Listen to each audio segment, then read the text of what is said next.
Assalamualaikum warahmatullahi wabarakatuh. Perkenalkan, nama saya Dianti Puspitasari dengan nomor NIM 221435, kelas RC1 Manajemen, semester 3, mata kuliah Komunikasi Bisnis. Dosen mata kuliah Bapak Muhammad Teguh Setiadi, SE, MM, CTMP, CMC, CPGAM, CPLM, CIB. Di video kali ini saya akan menjelaskan materi bab 1 hingga bab 7 sesuai dengan tugas yang beliau berikan. Ujian tengah semester mata kuliah Komunikasi Bisnis semester 3. Bab pertama, pengertian komunikasi. Komunikasi adalah proses pengiriman dan penerimaan pesan untuk membuat pesan yang dimaksud tersebut bisa tersampaikan dan dipahami. Adapun proses komunikasi yaitu 1. Pengirim mempunyai ide. 2. Pengirim mengubah ide menjadi pesan. 3. Pengirim menyampaikan pesan. 4. Penerima menerima pesan. 5. Penerima menafsirkan pesan. Dan terakhir, ke-6, penerima memberikan tanggapan atau feedback. Komunikasi bisnis adalah proses berbagi informasi antara orang di dalam dan di luar bisnis. Komunikasi bisnis yang efektif adalah cara karyawan dan manajemen berinteraksi untuk mencapai tujuan bisnis. Tujuannya adalah untuk meningkatkan praktik bisnis dan mengurangi kesalahan. Bab 2. Model dan cakupan komunikasi. Macam-macam model komunikasi. Yang pertama, model komunikasi linear adalah menyatakan bahwa komunikasi hanya berlangsung satu arah. Yang kedua, model komunikasi interaktif adalah sebagai model yang lebih dinamis.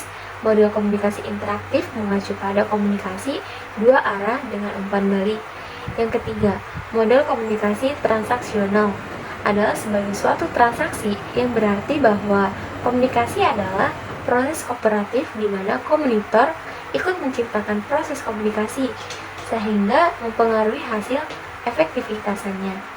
Adapun unsur-unsur komunikasi bisnis adalah sebagai berikut. Yang pertama, terdapat tujuan. Setiap komunikasi tersebut memiliki tujuan dan telah ditentukan dan sejalan dengan tujuan organisasi. Yang kedua, ada pertukaran. Setiap komunikasi melibatkan setidaknya dua orang atau lebih, komunitor dan komunikan.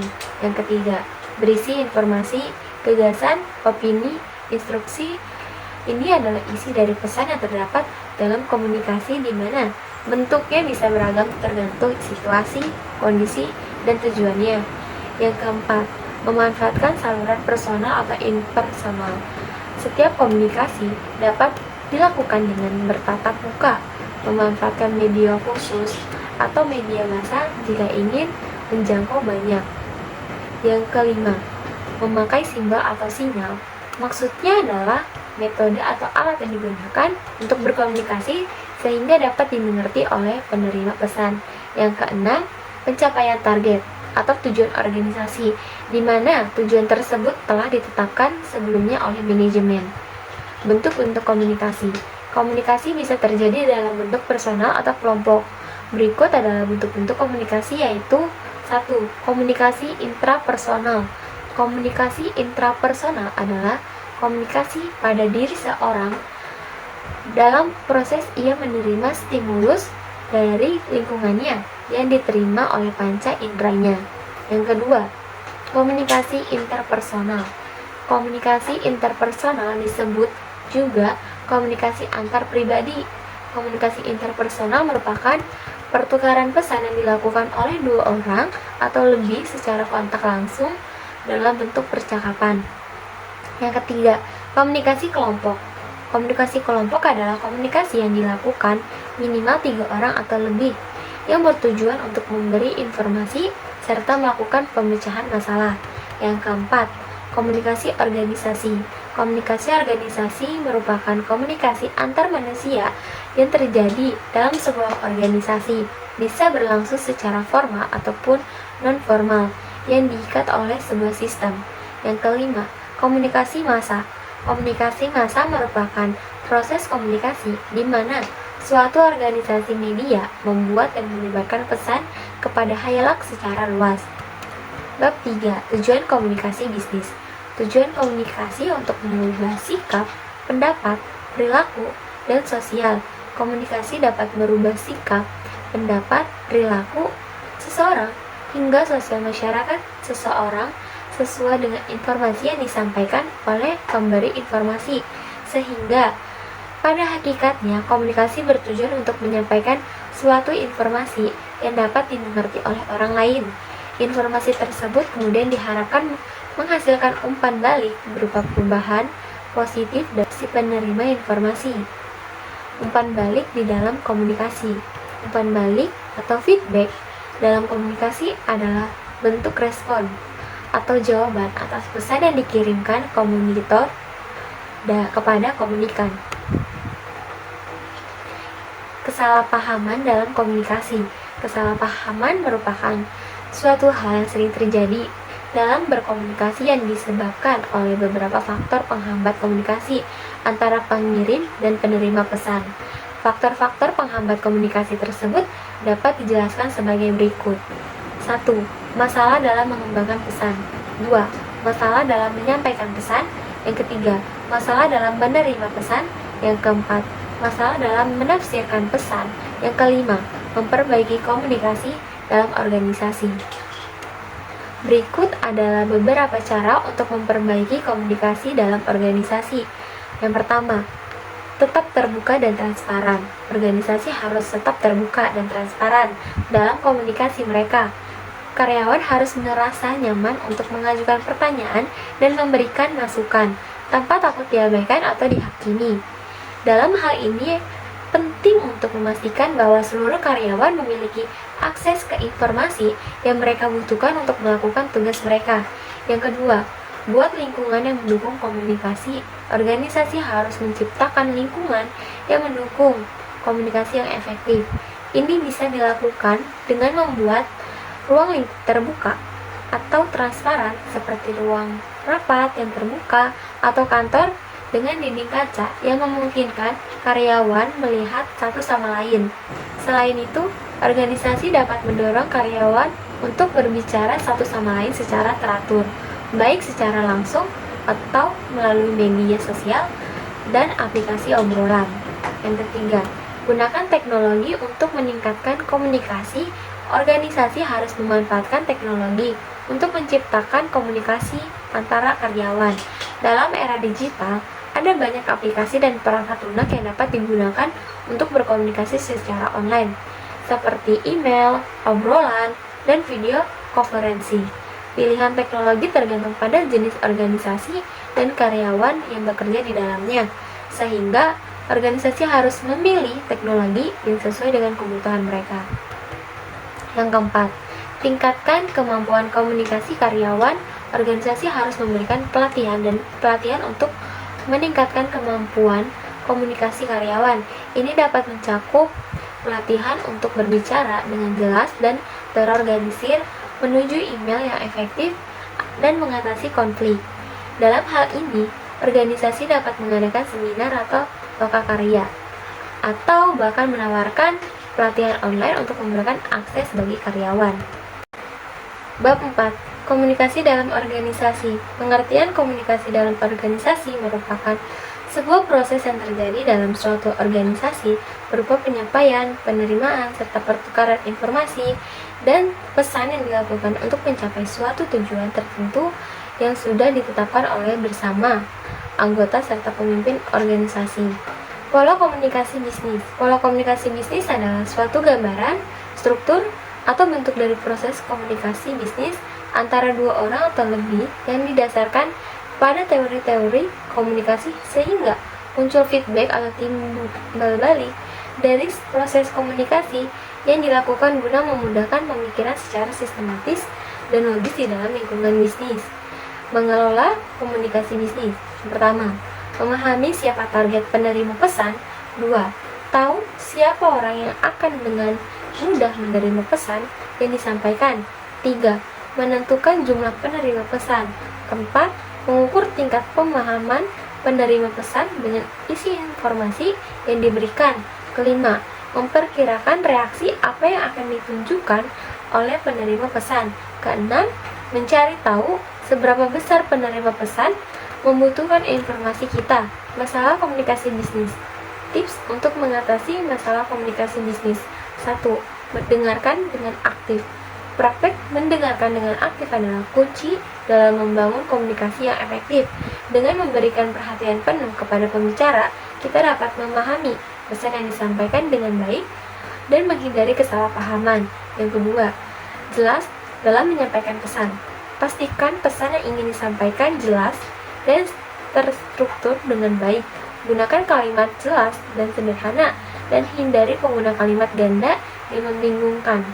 Gunakan juga contoh atau ilustrasi jika diperlukan untuk memastikan pemahaman yang lebih baik. Yang ketiga, gunakan bahasa tubuh yang tepat. Bahasa tubuh kita juga berperan penting dalam komunikasi bisnis. Ungkapkan diri dengan sikap positif dan ramah, dan tunjukkan ekspresi wajah yang semangat dan bersahabat. Hindari bahasa tubuh yang defensif atau melemparkan isyarat negatif. Yang keempat, memberikan umpan balik dan konstruktif. Umpan balik yang konstruktif adalah alat yang efektif untuk memperbaiki komunikasi.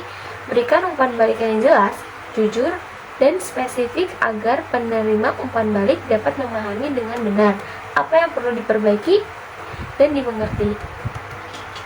Yang kelima, tetap terbuka untuk komunikasi yang lebih baik. Menerima kritik adalah bagian penting dari komunikasi yang efektif. Tetap terbuka untuk saran dan kritik dari orang lain, dan gunakan pengalaman tersebut untuk terus belajar dan berkembang. Bab 5. Jenis-jenis komunikasi. Jenis-jenis komunikasi. 1. Komunikasi verbal. Komunikasi verbal merupakan komunikasi yang digunakan dengan menggunakan simbol-simbol verbal serta menggunakan kata dari satu maupun lebih bahasa. Komunikasi verbal tidak hanya berupa lisan saja, namun meliputi pula komunikasi lisan secara komunikasi tertulis. 2. Komunikasi nonverbal. Komunikasi nonverbal ialah komunikasi yang dilakukan dengan cara menggunakan pesan nonverbal untuk menyampaikan suatu informasi. Yang ketiga, komunikasi formal. Komunikasi formal merupakan komunikasi yang terjadi di antara organisasi maupun perusahaan dengan tata cara yang telah diatur sebelumnya sesuai dengan struktur organisasi. Yang keempat, komunikasi informasi. Komunikasi informasi terjadi ketika ada seseorang atau lebih baik dalam organisasi maupun suatu perusahaan yang tidak ditentukan sebelumnya dalam sebuah struktur organisasi maupun tidak mendapatkan kesaksian resmi. Apabila komunikasi informal terjadi, kemungkinan besar tidak akan memengaruhi kepentingan dari suatu organisasi maupun perusahaan tersebut. Yang kelima, komunikasi non-formal. Komunikasi non-formal adalah ketika komunikasi terjadi di antara komunikasi yang memiliki sifat formal serta informal. Yang keenam, komunikasi langsung. Komunikasi langsung adalah sebagai suatu proses komunikasi yang dilakukan secara langsung tanpa adanya bantuan dari perantara pihak ketiga maupun media komunikasi yang ada serta tidak dibatasi oleh jarak. Yang ketujuh, komunikasi tidak langsung adalah kebalikan dari komunikasi langsung, yaitu proses komunikasi terjadi atau dilakukan dengan adanya bantuan dari pihak ketiga maupun alat sebagai media komunikasi. Yang kedelapan, komunikasi berdasarkan maksudnya dapat dibedakan menjadi 4, yaitu pidato, pemberi ceramah, wawancara, dan memberikan perintah atau tugas. Yang kesembilan, komunikasi internal. Komunikasi internal dapat dibedakan menjadi 3 bentuk, yaitu komunikasi vertikal, komunikasi horizontal, serta komunikasi diagonal. Komunikasi vertikal terjadi dalam satu bentuk komunikasi antara pemimpin kepada para anggotanya. Komunikasi vertikal dapat berupa seperti teguran, perintah, pujian, dan lainnya. Komunikasi horizontal dapat terjadi ketika ruang lingkup organisasi maupun perusahaan di antara orang yang memiliki kedudukan sejajar. Contohnya adalah komunikasi antara para karyawan, komunikasi antar siswa, komunikasi antar guru, dan lain sebagainya. Komunikasi diagonal adalah komunikasi yang dapat terjadi dalam ruang lingkup organisasi maupun perusahaan di antara orang yang memiliki suatu kedudukan berbeda pada posisi yang tidak sejalur atau vertikal. Contohnya adalah ketika ada karyawan dari divisi kreatif maupun divisi teknik di suatu perusahaan melakukan komunikasi. Yang ke-10, komunikasi eksternal adalah komunikasi yang terjadi di antara organisasi maupun perusahaan dengan beberapa pihak dari masyarakat yang berada di luar organisasi maupun perusahaan tersebut. Bab 6. Komunikasi melalui pesan. Revisi atau perbaikan pesan merupakan tahap terakhir dalam proses penyusunan pesan berbisnis. Pada tahap ini dilakukan kegiatan menyunting atau editing, menulis ulang pesan, dan mengecek pesan. Tahap revisi itu dilakukan untuk memastikan bahwa pesan direncanakan dan disusun sudah bebas dari kesalahan.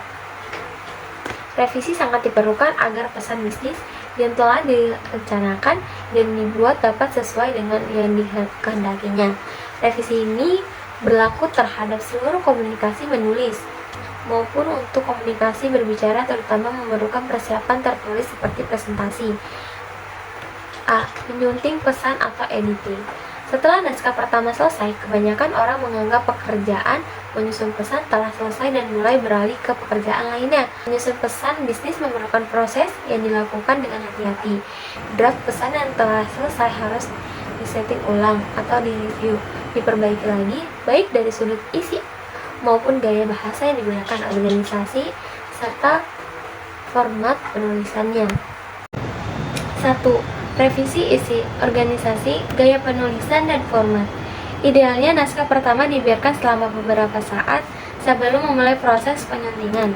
Evaluasi dimulai dengan membaca secara tepat dan memusatkan perhatian pada isi organisasi dan format pesan. Draft pesan dibandingkan dengan rencana semula. 2. Pemilihan kata yang tepat. Dalam menyampaikan pesan bisnis, peranan kata menjadi sangat penting. Artinya, penggunaan kata yang sama sekali tidak diketahui atau sangat asing bagi audiens bukan hanya pemborosan atau membuang waktu, tetapi yang lebih penting dari itu adalah penyampaian maksud komunikasi menjadi terganggu. Ada beberapa yang perlu dicermati sehubungan dengan pemilihan kata dalam sebuah pesan bisnis. Pilihlah kata yang sudah dikenal oleh audiens, pilihlah kata yang singkat atau yang efisien, hindari kata-kata yang bermakna ganda. Ketiga, penggunaan kalimat yang efektif. Kalimat yang efektif adalah kalimat yang memenuhi dua syarat berikut. Mampu mewakili pikiran atau perasaan pembicara atau penulisan secara tepat. Mampu menimbulkan pengertian yang sama, tepat dalam pikiran atau perasaan pendengar atau pembaca seperti yang dipikirkan atau dirasakan oleh pembicara atau penulis. Jika kedua syarat ini dipenuhi, maka kemungkinan terjadi salah paham antara mereka yang terlibat dalam komunikasi dapat diminimalkan atau bahkan dihilangkan. Untuk menciptakan sebuah kalimat yang efektif, ada beberapa hal yang harus diperhatikan, yaitu kesatuan gagasan, kepaduan yang baik, penekanan, variasi, paralelisme, dan penalaran. B. Menulis ulang pesan. Ernest Hemingway pernah menyatakan bahwa tidak ada yang disebut menulis, yang ada hanya menulis ulang. Pada kenyataannya, pelaku bisnis banyak melakukan kesalahan berikut. 1. Hanya pemindahan kata-kata dan tidak benar-benar memperbaikinya. Yang kedua, tidak melakukan penulisan ulang karena dianggap membuang waktu. Ketiga, mengirim dokumen pada saat-saat terakhir dibutuhkan. Setelah penulisan ulang dilakukan dengan baik, dokumen bisnis kemungkinan akan menjadi berjumlah separuh dari rencana semula. Dokumen menjadi lebih ringkas, mantap, dan kuat. C. Memproduksi pesan. Setelah puas memproduksi pesan, organisasi, gaya, kemudahan dibaca, pilihan kata, pengembangan paragraf, dan menulis ulang pesan, proses pembuatan pesan belum selesai. Draft ditulis ulang dengan baik atau diketik secara manual atau elektronis pada masa sekarang. Sebagian besar dokumen bisnis diproduksi menggunakan komputer. Berbagai aplikasi bias dipergunakan untuk membuat desain agar pesan lebih menarik. Misalnya Microsoft Word, Desktop, Publishing, Photoshop, dan lain-lain. Bab 7. Efektivitas dan hambatan komunikasi. Pentingnya efektivitas komunikasi yang efektif membantu membangun hubungan yang baik, meningkatkan produktivitas, mengurangi konflik, dan mencapai tujuan bersama secara lebih efisien. Faktor-faktor yang mempengaruhi efektivitas komunikasi. 1. Ketepatan dan kecocokan pesan. Pesan yang jelas dan mudah dipahami disampaikan dengan tepat waktu dan di tempat yang tepat. 2. Keterampilan mendengarkan, kemampuan aktif dalam mendengarkan, memahami, dan merespon informasi yang disampaikan oleh lawan bicara. Yang ketiga, nonverbal communication, bahasa tubuh, ekspresi wajah, dan gerakan tubuh juga mempengaruhi efektivitas komunikasi. Yang keempat, konteks komunikasi, faktor seperti budaya, latar belakang sosial, dan situasi komunikasi juga mempengaruhi dalam mencapai efektivitas komunikasi. Adapun hambatan dalam komunikasi, yang pertama, gangguan teknis. Kendala teknis seperti gangguan suara atau koneksi internet yang buruk dapat menghambat komunikasi efektif. Yang kedua, kesalahpahaman dan tafsiran. Perbedaan pemahaman, bahasa, dan budaya dapat menyebabkan kesalahpahaman dalam komunikasi. Yang ketiga, kurangnya keterampilan komunikasi. Keterbatasan kemampuan dalam menyampaikan pesan dengan jelas dan mendengarkan secara aktif juga menjadi hambatan. Keempat, konflik dan emosi. Ketegangan emosi tidak terkendali dan konflik antar pihak dapat mengganggu komunikasi yang efektif. Komunikasi verbal dan nonverbal. Komunikasi verbal melibatkan penggunaan kata-kata untuk menyampaikan pesan, sedangkan komunikasi nonverbal melibatkan bahasa tubuh, ekspresi wajah, dan gerakan tubuh. Keefektifan komunikasi dapat dilihat dari aktivitas penerima pesan melalui feedback yang dilakukannya. Misalnya dengan bertanya, menjawab, atau melaksanakan pesan yang disampaikan. Dari respon penerima tersebut akan terjadi umpan balik yang menunjukkan adanya keefektifan komunikasi.